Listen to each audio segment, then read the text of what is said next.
каждом белорусском городе, каждой деревеньке живет память о наших героях.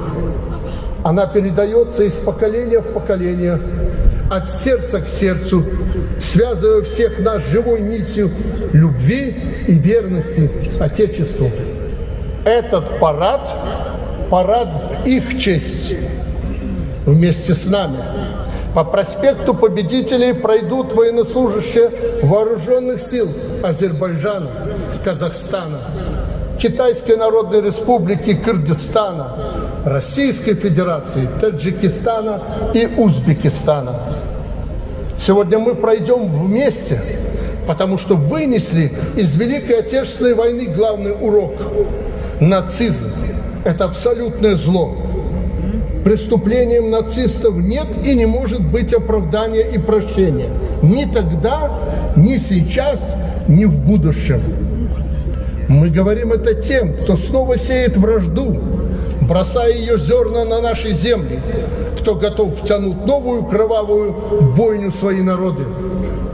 В высоких кабинетах Вашингтона подсчитывают выгоды, продавая оружие и вгоняя в нищету украинский народ, двигаясь к основной цели.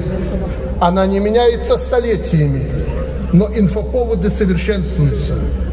В начале прошлого века славян обвинили в неумении грамотно распоряжаться своими природными ресурсами и территориями, которые почему-то должны принадлежать всему мировому сообществу, а сейчас у нас якобы не та демократия.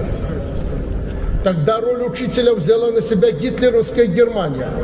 Сегодня нас пытается учить весь Евросоюз во главе с Соединенными Штатами. Мы знаем истинные цели, знаем, кто стоит за каждой провокацией на государственной границе Беларуси, за каждой террористической угрозой мирному населению. Знаем, потому что работаем на упреждение. Мы как никогда бдительны. Мы выучили все уроки начала Великой Отечественной войны. И у нас только один учитель – наша история. История победителей. Поэтому сегодня по земле и по небу мы также пройдем дорогой гордости за истинных наследников героев Великой Отечественной, тех, кто надевает военный мундир в столь опасное время. Пройдем во имя мира. Во имя мира мы укрепляем и развиваем вооруженные силы, совершенствуем всю военную организацию государства. Наш народ должен знать и видеть,